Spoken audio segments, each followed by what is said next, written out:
going on. So let's, without waiting, everyone, we're going to welcome Kirstie tonight, specialized in autonomy in the classroom. So here we go. Let's welcome Kirstie.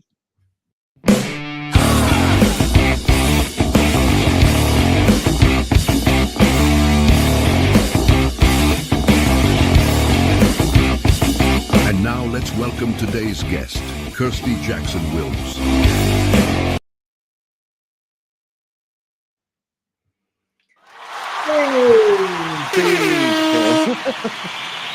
With that horn right here. How are you doing? Thank you very much for your time, Kirstie. Hope you can hear me. No problem. Some people will say they can't hear me. I can hear you fine.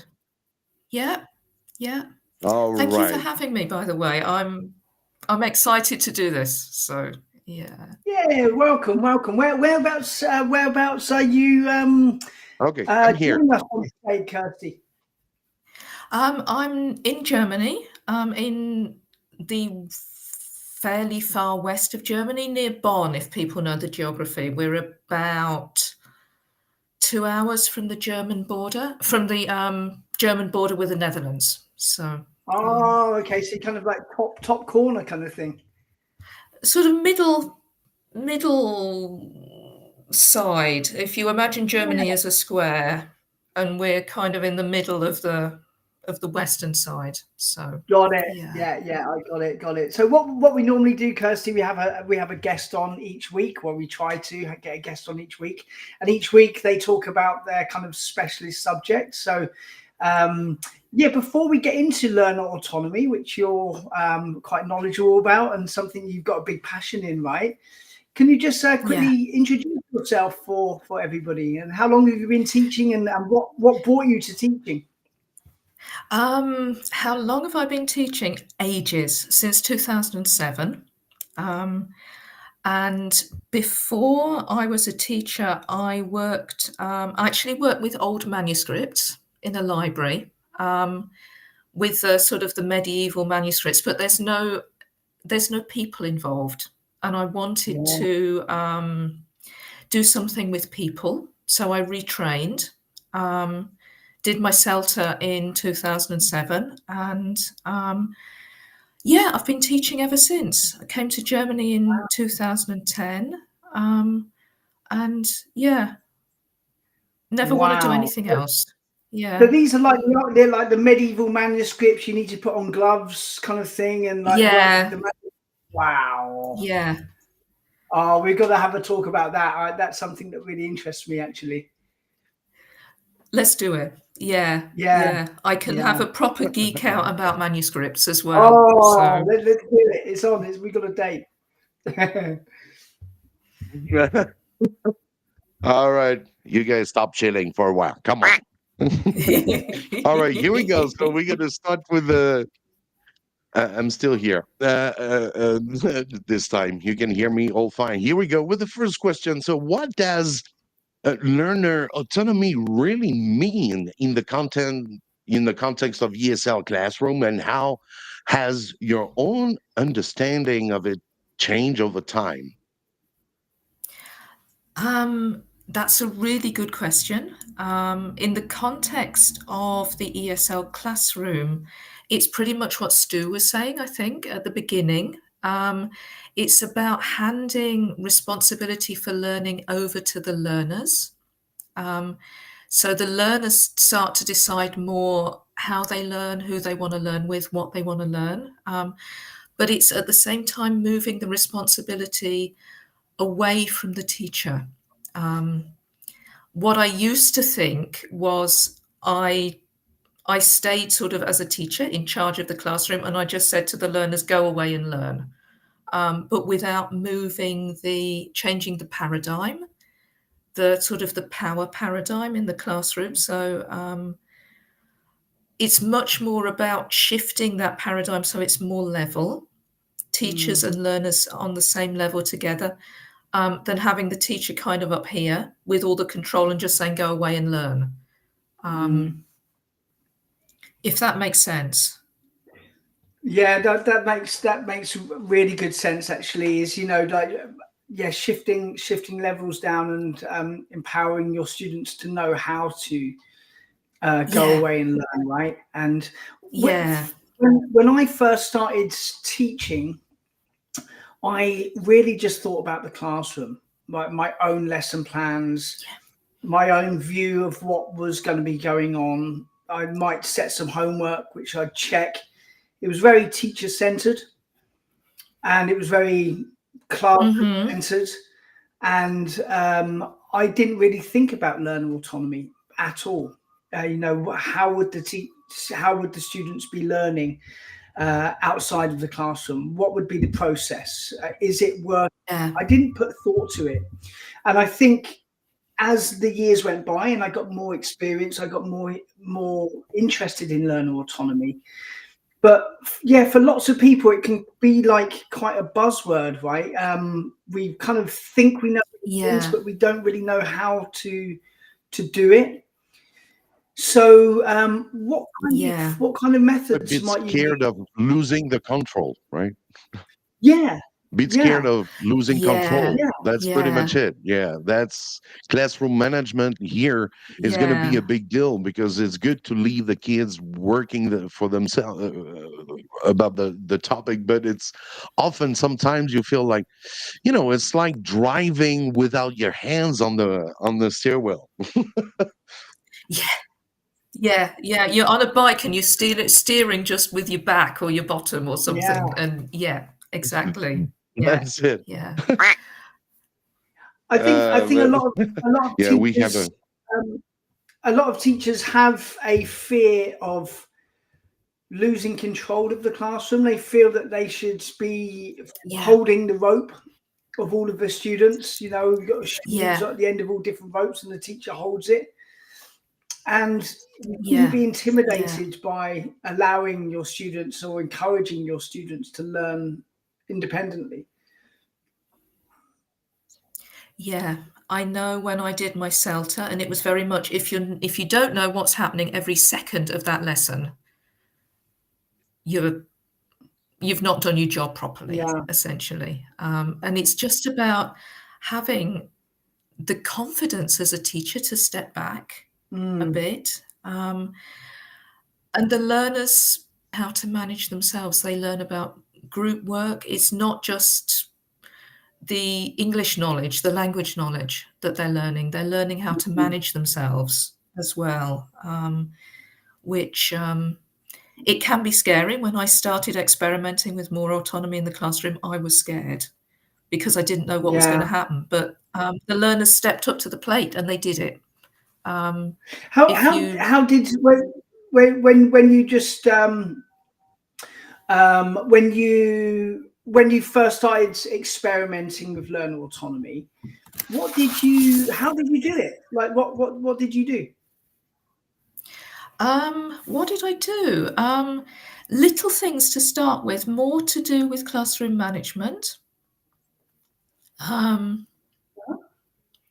Yeah, yeah. And giving learners sort of the choice to say who they wanted to work with, if it was Right. group work, or how they wanted to approach an activity. Did they want to do it as a listening? Did they want to do it as a reading? If we're Mm. doing listening, the students have control over the audio button, for example. If they want to play something back, then they can play it back. Little things like that, and then the learners sort of get the taste for it, for Hmm. autonomy, I like that. and then I you like can that a lot. start to move into into giving them choices about what they want to learn. So they start to learn to reflect on yeah, their strengths and their Yeah. weaknesses. Um, if it's important to know something now, if it's an important gap in their knowledge, or if that can save till later and this is more important. So they start to learn to prioritize. You start to learn to prioritize your learning as well. Got it. Yeah. Yeah. So students are learning or getting practice with little bite-sized practice Yeah. sessions of like you know, like you say, with the rewind button, if you're doing a listening activity, rather than a teacher having their finger on the button, you get one of your students to, and if they want to listen to it again, they can select to go back. Yeah. That's really a good little tip, actually. And then giving them different options as well. So you can learn about this, or this. It's up to you. So yeah, I love it. It's good differentiation in the classroom as well. Yeah. Make it learner centered. Yeah. And then if you've got, it's more work, I admit, for the teacher, but if you've got two groups doing different things, and then there's a plenary at the end and they teach each other, and then you've got more autonomy, you've got more practice. So you develop it in. So what is it when you're as teachers, we often discuss the theory about learner autonomy.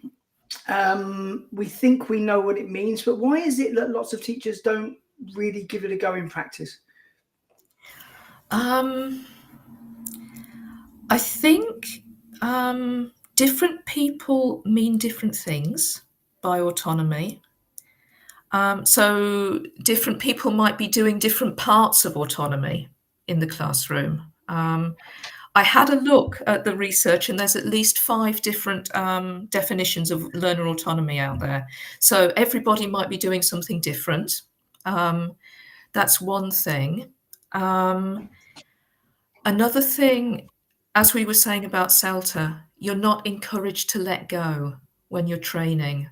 And I think fear has a big part. What happens if? What happens if the learners don't learn? What happens if the classroom management breaks down? What happens if? But you don't have to do everything at once. You can scaffold the autonomy in the same way you'd scaffold the grammar, for example. I think it's also, you know, like if you've got like a new approach that you want to try, and it can be quite scary. It might be like, for example, back in the day when we first used interactive whiteboards, it was quite daunting, right? It was daunting. What piece of equipment, how do I use it? Like, what am I going to do with it? And I guess it's just an example of that. Like, what do I do? Exactly. Very, very cool. Mike, do you want to? Have you got a question there?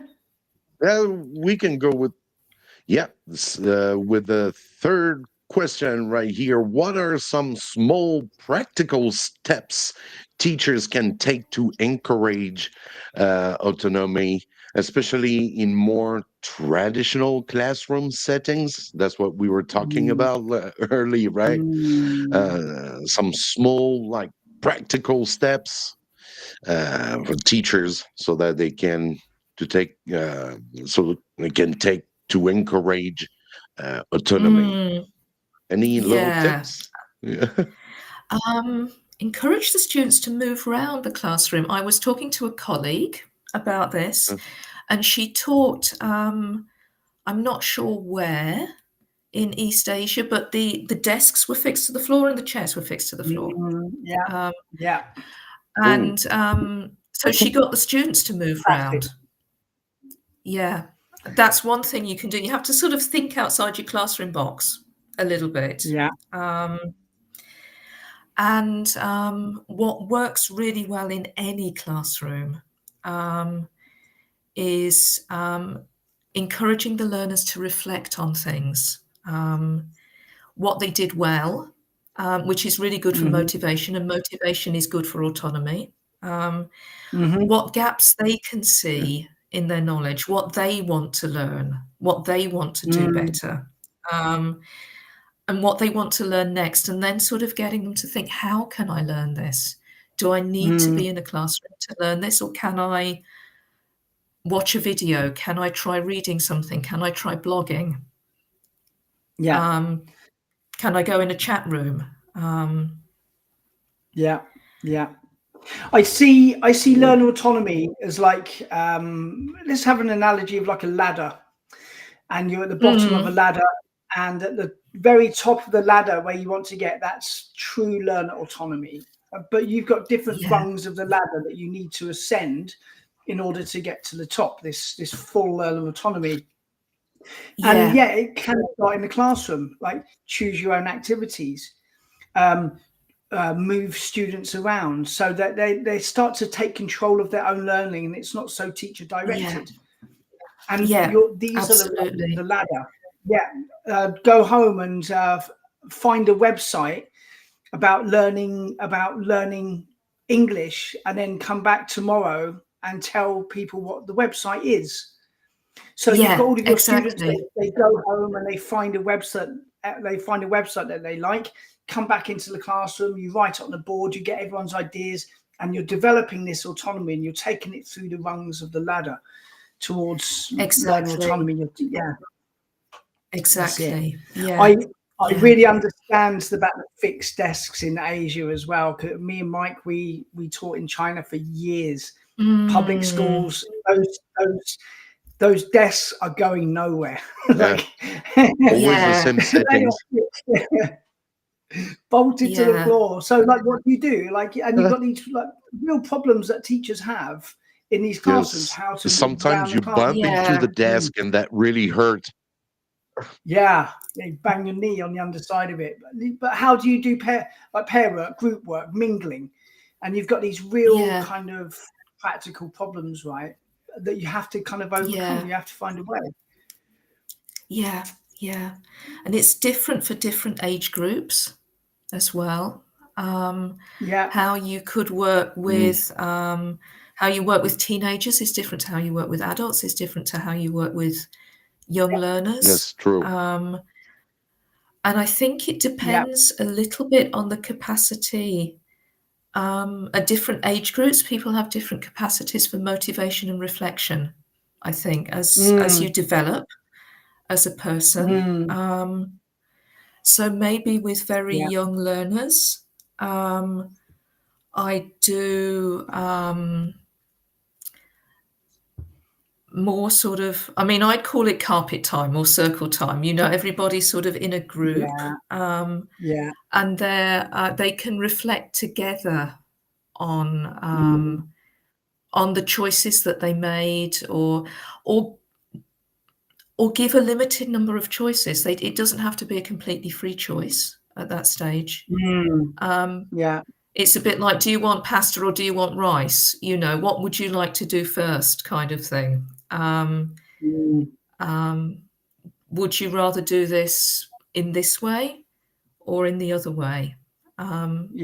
Just little choices, reflecting together, so the students get in a little bit of discussion as well, because peer support is really important. I think it's more important for very young learners and for young learners than maybe for adults.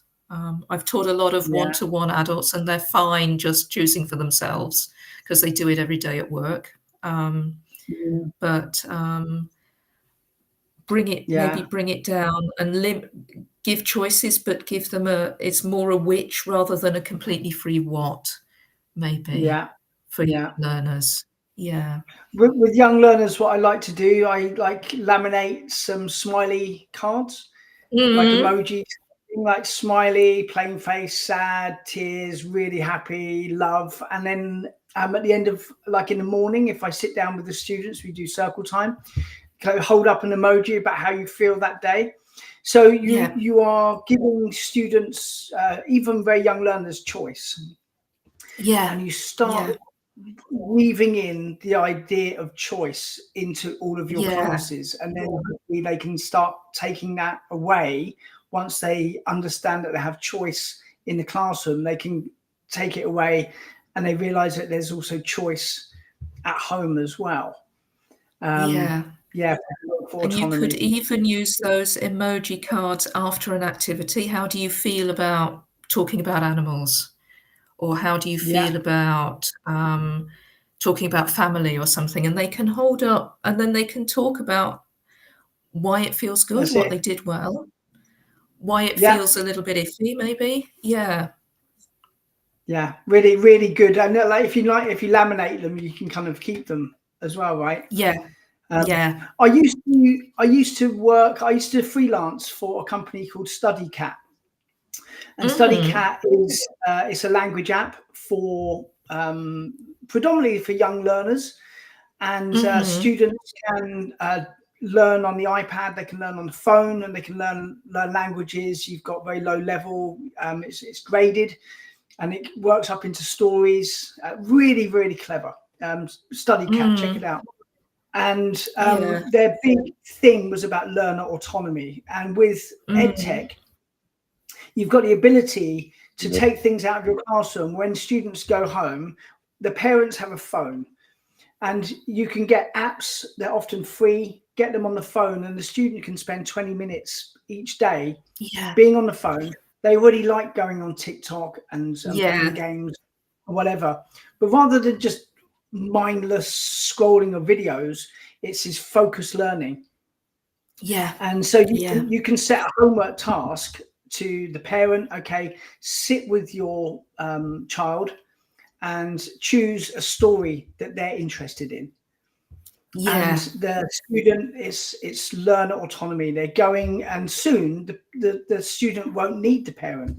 They'll be picking up the tablet. They'll be picking up the phone. Mum, can I go on StudyCat? Can I do a story by myself while you're cooking? And this is learner autonomy. Exactly. Yeah. That reminds me with my French class, you know, with my French class. I'm lagging a bit, I guess, but with my French class as well, the way I use autonomy is more because they're grade 10, 11, and 12. So I want students to, I don't want to be in their back all the time, because I told them, when you guys going to go abroad, when you're going to go to university, nobody is going to be in your back. Nobody is going to care about if you are learning or not, So I let them, I'm going to be in front of the board for maybe 20 minutes or 30 minutes. The total of the class is an hour and a half. And then I use that app as well, which is called VHL Central. And it's a language app, and it's made by Bista. Well, this is really interesting because they can really learn without me. That's pretty much this. There's audio, there are videos, they can send me their audios. So I choose generally in class. Well, I explain them, you still have to have that human contact, that role play. And then I let them work on their on their laptop, because and I'm not going to go around, because they have to understand that they study for themselves, not for the parents to be happy, right? This is a very big problem that we have in China, because most kids, especially in international school like mine, kids are a little bit spoiled, you know what I mean? And they always need a little kick in the head so that they're going to work, So, but I try to teach them how to be, working without the teacher, because when they're going to arrive in university, there's no one to, give you that kick in the head. Exactly. So this is a way in autonomy. I think we've been talking of, there are a lot of different ways that are really interesting, and especially that, which is pretty much with this question, right? It's all about that question right here, where we're talking about what role do online tools and digital, teaching method play in building learners' autonomy today. Are they tools? So we've been recommending some tools, right? And I think these are very important tools, because today with EdTech and all this new technology, AI and all stuff, kids can be really autonomous. They can choose the way they learn, and this is really important, because they can learn better if they like it, right? Exactly. One of the things I've used quite a lot, it's a more classic tool, but I use Kahoot. but I let the learners Oh, yeah, write the me too. quiz. Yeah, Mm, it needs a bit of checking beforehand, so they're not kind of yeah, propagating something that's not quite right. But they decide what's important for them. They decide what's important that they've learned and present it to the others as a Kahoot. It's interactive. People get a bit competitive sometimes, it's fun. which can add to the fun. And yeah, Yes. yeah. I I think love it. Kahoot Another is So thing something, that's yeah, I use it sorry. as well. It's okay. no, I was just I going to use say, it, because I've not really I use it used as well. Kahoot. Yeah, Mike. The old. Okay. You know, The problem is with with China, Kahoot it's today, about even 6 for seconds language too teach, slow. yes, you know, with it's very interesting because you get audio. You know, you can create slides. Kahoot is not only quizzes, it's now you have lecture mode where you can literally teach them without needing Mm, a PPT. And in fact, it's a slide, it's a PPT. And then the kids all get into it. So they all scan the code, enter the code, they are in it. After each slide, you have a questions, and then they answer the question so you can check the understanding, which is really yeah, important. And then you go on that's in really your nice. teaching, and Kahoot has also audio files. So when you want to play Hmm. after, you can, if they hear the word bonjour, what does it mean, right? So they heard the word bonjour, then they're gonna go and choose the right answer. So it makes the learning more fun and also very interesting. And there's autonomy in it because you can give Kahoots as assessment, as assignment back home, Yeah, yeah, as exactly, homework back home. exactly. So Yeah, it's very either important. making them, either making That's them or answering them. Works both ways for homework. So, yeah. The other thing, it's not exactly a digital tool, um, but I love doing it with adults or older sort of teens, blogs, online it. blogs. Then you've Yeah. got an audience. Um, so it's slightly higher stakes if you're writing. So you're going to take a bit of care with your writing, but then your classmates say, or other people in the real world, they can leave you comments. And it's really good for learners reflecting on the best way to say things, the sort of self-development of language, and it's really good for them reflecting on what they've learned and how they've learned it as well. I'm a Yeah, big fan of blog Yeah, projects. we had Yeah. some. blog. There's a few blog. There's many free ones, aren't there? So you can you can blog about what you're learning, put in pictures, put in links that are Yeah, interested and connected to what the topic is. That's really good for kind of teens, isn't it, and older students. yeah, yeah. We've got a question here from Ibtisam, which I think is important. Um, where were we? Yeah. What are some of the Will challenges there if any we try challenges? to? Mm. Yeah, yeah. What are the challenges of trying to implement learner autonomy? Yeah. One of the problems is with motivation. You have to, I think it's important to try and keep the motivation, to assess the motivation levels of the student, the motivation type that the students have. Is there a certain degree of internal autonomy so they can really push themselves? Or are they more externally, instrumentally motivated? So their motivation is coming from the outside. Depending on that would depend on the path that I would take forward. I think if students can motivate themselves, then the challenge would be losing control maybe in the classroom. and how to deal with that. If the students are instrumentally motivated, you have to somehow try and turn that round and get them to own their own learning in some way, encouraging them to reflect.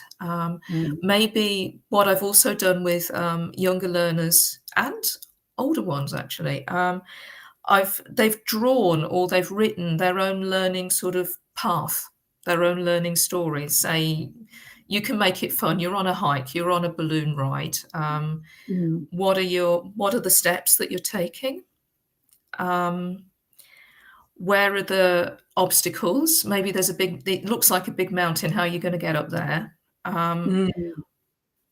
What are you learning on the way as well? What's in the scenery? And being able to visualize it like that can be a way to get students to get hold of their own journey and see that they're walking it. It's not us. I'll walk beside you, but it's your autonomy. You have to kind of go and walk for yourself and make the steps. That's it. So I guess you're kind of learning, kind of training the students how to learn, and like kind of thinking about this as you're planning as well, from a planning stage for your lesson. How can you weave in these little sections for autonomy? Like the ladder, like kind of what kind of things can you do over, rather than trying to like a traffic light in the street. So you're on green, then you've got amber, then you've got red. So before you go from red to green, you've always got amber, right? Anywhere you go, if you're going from green to red, you go through the amber. If you're going from red to green, you go through the amber. And the amber for me has always been really important in teaching. So say I'm about to do a listening task. From going from red to the green is the listening task. I always go through amber. How can I set the context? Let's talk about it. Let's start discussing the listening topic before we start listening. And before the learner autonomy, before really letting them go, the amber stage, what little things can you do over the space of a month to get your students prepared? So see it as like a long-term thing, right? By the end of 2025, I want all of my students to be able to understand how to learn autonomously, how to go home, how to choose what they're going to learn, why they've made that decision, and really be independent, truly independent. But before I get to there, and I'm here, what's the trajectory? What's the journey? What things can I do to get here? You see? Yeah. I like that image. That's really nice. It's really, really nice. And the thing is, you're facilitating it as well as a teacher. You're facilitating that journey with the decisions that you're making in your plan and in the classroom. I find that a lot of teachers' books don't really put that space in. So it's having to look more at the course book and thinking, where can I get this in? What can I tweak? Where can I give the students a choice? That's something I would love to change when I'm king of teachers' books or queen of teachers' books. That's what I'm changing. So that there's so many failings in textbooks. So many failings. There's no spiraling with textbooks. There's no spiraling to go back to review language. It's just like Unit 1, holidays. Unit 2, food. Unit 3, clothes. And then end of the book. Next book. There's no spiraling of the language. And there's no thought to put in how can we build in language learning autonomy in this textbook. There's nothing out there. I know they have to be one size fits all, but we could change the pattern a bit. We don't all have to be wearing hoodies the whole time. We could wear something slightly different, slightly more autonomous. Or just have a page in there. little autonomous exercises that build on each other throughout. Kirstie, we should be textbook writers. We should collaborate and write a textbook, I think. I'd love it. Yeah. Autonomous learning with a textbook. Yeah, definitely. I think we're onto a winner. Mike, how's the giveaway going? That would be awesome. Just checking people as well. I had one or two on Instagram because we can't see the message on Instagram, but for sure everything is right here. I'm gonna show it a little bit again. Let me see. It's right here. It's always a little bit difficult. Yeah, I gotta share my screen, and so everyone can feel free to join the giveaway. We get ebooks for everyone, so you just have to type dash and ESL win, and I enter your name into that giveaway. That is going to be like in a good 10 minutes. Yes, and a little bit more. We're gonna do that. We're gonna try. First time we using this method, right, Stu? Oh, the old Wheel of Names. It's such a good website. You just you can put in topics, student names. I use it all the time when I'm teaching. It's free and completely random, and you can share the screen. The students get excited, and you get a little round of applause for the winner. But type in ESL win and enter the draw. For now, we have Kachi on Instagram, Ibtisam, and Brendam. So feel free, guys, to hashtag ESL win again. I hashtag it again. So you can copy, and on Instagram as well. We are, there are almost 10 15 people on Instagram. Thank you for coming. Very good. Easter. Okay, so we're gonna that's an example. That's awesome. That's like Stu said, you can use it in the classroom, right? Esther, and you see she's in. I mean, and you ask a little bit smaller, we'll be fine. Actually, man, it's not easy. I got to do everything behind. It's like Mike's in the man. He's like sitting there in the background trying to like read like 5 screens at the same time. It's very impressive, actually. I'm the talking MC. About, talking about learning autonomy. Actually, it's really student centered because you students choose the path, the journey that they want to take. So you could say, right, movies, songs, apps, websites, communities, groups, blogs, and you can direct them and start. And this is another thing about learner autonomy, which we haven't touched on yet, is the power of learner autonomy on learner motivation. You've got, I worked in China for 21 years. I was teaching in China. And the problem in China, there's always lots of exams, lots of tests, and students, they often see English. You ask them, why are you learning English to a Chinese student? Most of them will answer because I have a test coming. They can't see beyond the test. Like the reason they're learning English is because the teacher gives them a test about it. And that's the reason that they learn English. And so they've got no motivation. They feel bad.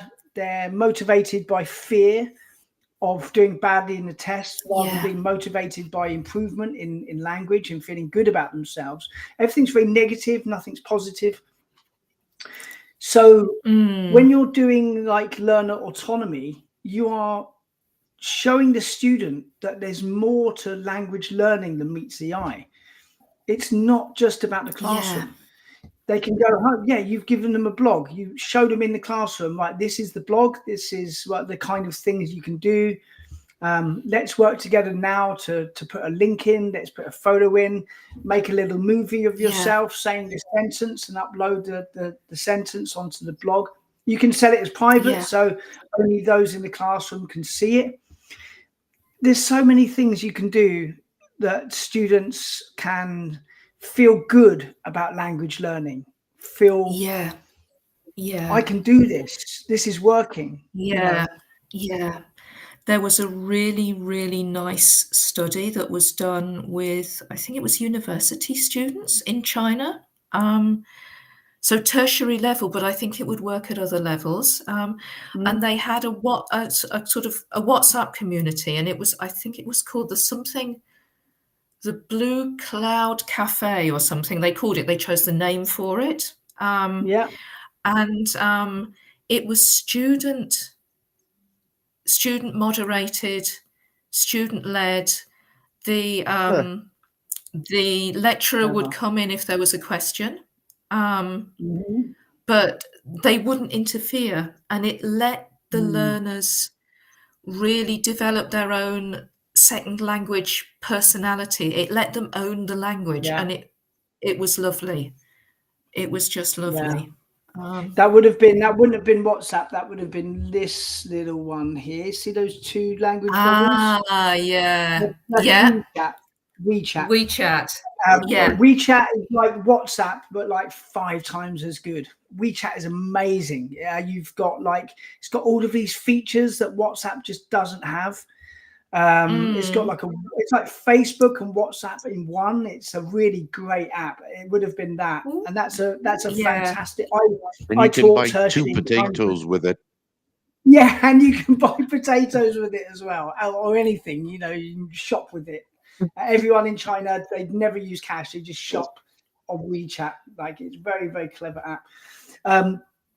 Yeah, so I taught a university in China for 7 of the years that I was there.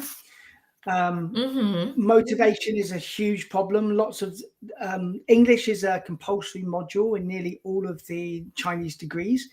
So you've got students who might be learning medicine, they might be learning, hotel management, whatever.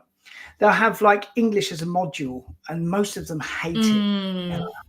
When is the English ever going to end? It never ends, learning English, and they don't want to be there. So something like this, making this group, giving them the autonomy to go in there, interact in the group, type in English messages. That will help with their grammar, will help with their sentence structure, everything. Love it. Helps them to be them in English. They're That's not it. just sort of in a classroom saying study? what they have to say. Where did I read it? I can't remember which of the teaching journals it was in. If anybody wants to know, I'll find out, and I'll put a reference to it on. I can do it on LinkedIn. I can link it to one of our posts on LinkedIn. Yeah. That sounds ideal. I'm gonna send I'm gonna put your link right away. Wait a moment, from LinkedIn. It's super slow today. Oh man. Just while Mike's doing that, let's close this up with what advice would you give to? There'll be teachers watching this. They're watching this now. They'll be watching the replay, and they're like, right, I like the sound of this learner autonomy stuff. I've not really given much thought to it before. How can I do it? And just give some quick tips. How would you encourage learner autonomy, and where to start again? If we can just go back over that again. Yeah. One thing, the important thing is you're going to try it. We should start with ourselves. So trying out learner autonomy and experimenting in the classroom so that we've got experience of it, experience of being autonomous learners in our professional development. Then we can support learners in becoming autonomous themselves, because we know where the pitfalls are. We know where it's scary, and it's scary for the learners as well, to be honest, if they're particularly used to a traditional setting. And scaffold the choices, little choices to start with before you go all out and they have a completely free choice. maybe start with classroom management and then move into autonomy in the type of language they want to learn, how they want to learn it, autonomy in materials design as well. As we were talking about, the students make quizzes, the students make Kahoots. That's quite high up the ladder, I would say. So don't start with, oh, everybody, you're going to choose a topic and make a Kahoot. Start with a choice between the topics. Baby steps, one rung at a time on the ladder. And just go for it. I think it's scary. I know I was petrified when I started, but it's so worth it. Yeah. Baby steps. That's a really good analogy of it. You know, just take your time, give choices in the classroom. Do that, and don't just do that for 1 week. You know, it can be over a month or 6 weeks. It's a long-term thing. It's a long-term thing. Yeah. That's it. And then start giving tasks to do at home, and then come in with the feedback so they can start doing things alone. Then after they've been doing that for some weeks, you can give them an app and you say, right, complete this thing on the app, and then come back and give the answers in the class, and just keep baking the cake, you know? Yeah. And model the autonomy. Show them a couple of. Sorry, my dog now thinks he's a wolf. It's all right. It's normally, Kirstie, don't worry. It's normally my dog. In fact, did you see that door open about half an hour ago? Yeah. It was my dog. It wasn't any. It was my dog. My dog gets involved. Yeah. What I'll try and say between the howling is model the autonomy as well. So if you've got a great website, show it to the students. Say, I found it by doing this. There's other things out there. Why don't you go and look? So you're taking them sort of outside of the classroom, modeling autonomous behavior for them. Show them. It's like modeling an activity in the classroom, right? Like modeling a speaking activity. You model what they're expected to do at home, so they don't just get there. Oh, what do I do now? I can't remember. I won't do it then. That's a great topic, really. Yeah. Thank you so much. So everyone, feel free to follow Kirstie Jackson Wilms on LinkedIn. The link is right here. The link is in the chat. And I would like to say a big thank you to Kirstie for coming today in the live. Thank you for having me. Never easy to do live. It was lovely. It was lovely. Thank you ever so much. It's never easy. Thanks for coming on. I think I've learned a lot, definitely, for sure. Yeah, I've learned a lot, and I think everyone watching this would have learned a lot about it as well. So thank you. Thank you. Exactly. Thank you so much, Kirstie, for coming today. We're gonna set you free. This is Saturday. I think it's gonna be lunchtime for you, huh? Yeah. Time to take the dog out now. So yeah. Okay. So like what we say in French, bon appétit and merci beaucoup. Thanks. Have a good lunch, a good weekend. Thank you, Kirstie. You too, guys. Thank you. All right, Kirstie. Bye. Bye. Thanks. Bye. Awesome. We learned a lot of stuff today. That was a really cool one. Autonomy, things that we never usually hear in ESL teaching, right? It's when you do your training, you know, your training doesn't really cover this. You know, how can you teach your students to be autonomous? You know, what can you do? What things can you set at home? And there's so many things that you can do. Very, very cool. Oh, do I see a wheel? Exactly. So everyone, feel free. Yes, the wheel of names. Feel free. You still have like 2-3 minutes. You go and you do hashtag ESL win to win an ebooks about innovative approaches in ESL teaching, kind of ebook that can help you, try if you want to start using these tools in the classroom. Perfect little ebook. It's a guide myself that I created for you to help you, step by step in the classroom using blended learning. Because with AI these days and all these tools, you gotta do it. You gotta go for it. You gotta give it a try, and it will change your classroom for sure forever. So That's feel very free, cool. guys, type ESL win hashtag ESL win. We have already 4 people in it. That's great. Pretty cool, Stu. Everything all right, Stu? How's everything with you? Yeah, Back yeah, in, you all still good. have your TESOL course on it, right? Yeah, yeah. Got the mine still. No, yep. Still got the TESOL course, and yeah, got a couple more Yeah. trainings started this week. We actually cover learner autonomy in the classroom and things that students can do at home with learner autonomy, like using their phones, apps, using a photo. Making a photo dictionary, so taking photos of different objects that they come across, and making like a digital photo thing. That's one of the things that we cover. So learner autonomy is really covered well in the TESOL course. So if you want to start a TESOL course with a difference, it's a little bit better than a lot of the offerings out there, check out the TEFL Lemon 180-hour higher certificate of TESOL.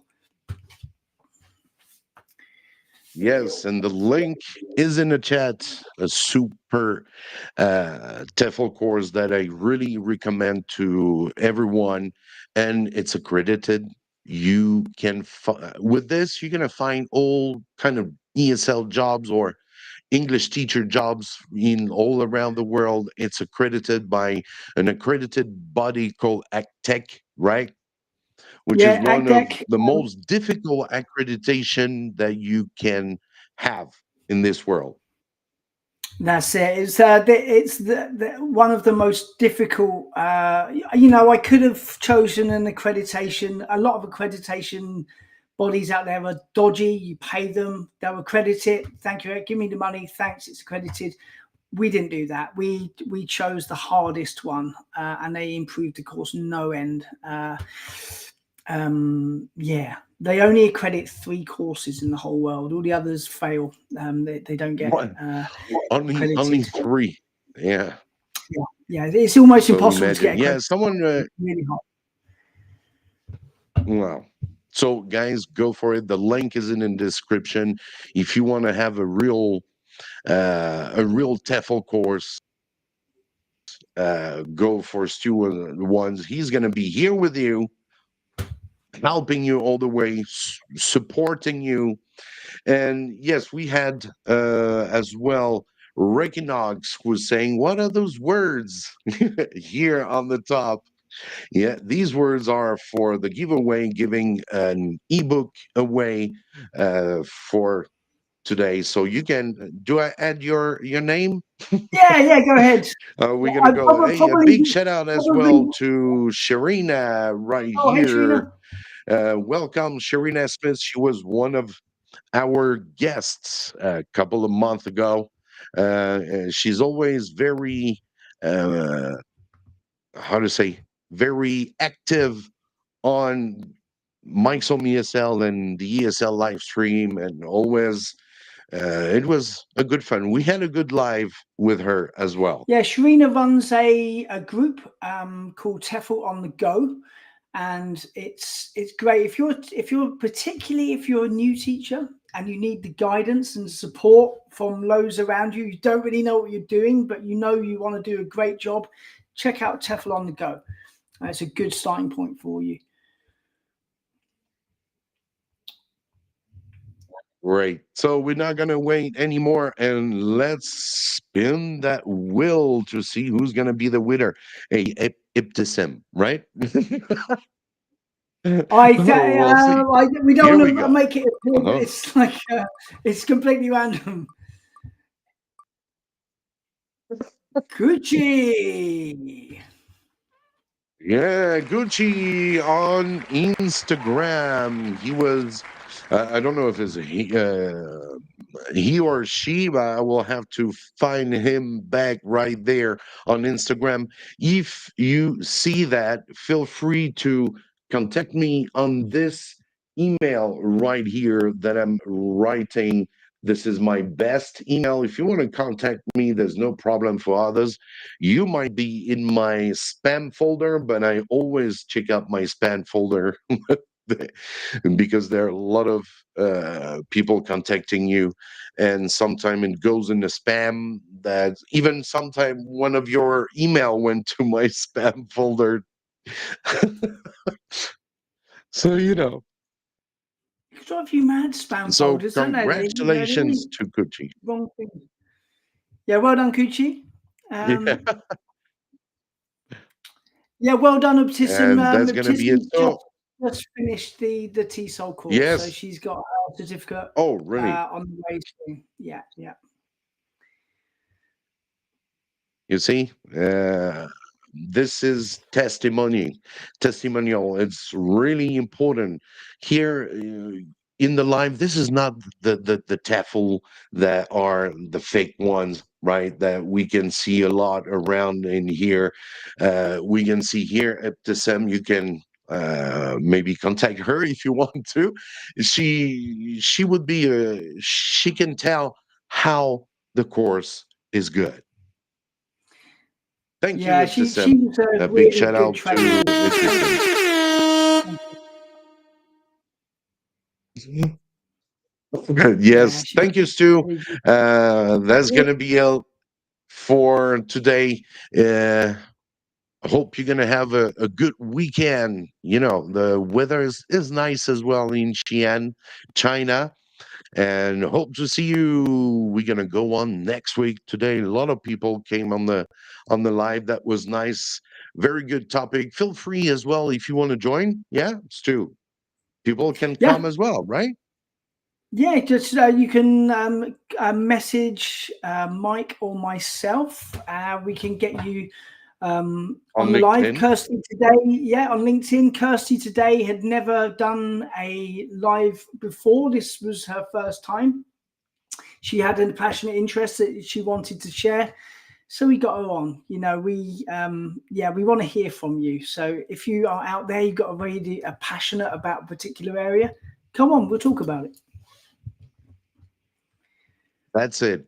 Good vibes only here on the ESL live stream, the teachers live stream, and I will it's going to be every Saturday 6 p.m. The replay will be as well on Sunday 9 p.m. And today we were live on the ESL live stream channel as well. So if you want to go and check as well on, it's easy, you get I don't know where the link, it doesn't matter, not a big deal, but we try to work closer with only one channel for lives, but uh we'll see. Thank you everyone for joining. Thank you, Stu, and I'll see you next week, right? Yep, see you there, same time next week. All right, cheers guys, bye-bye. Bye.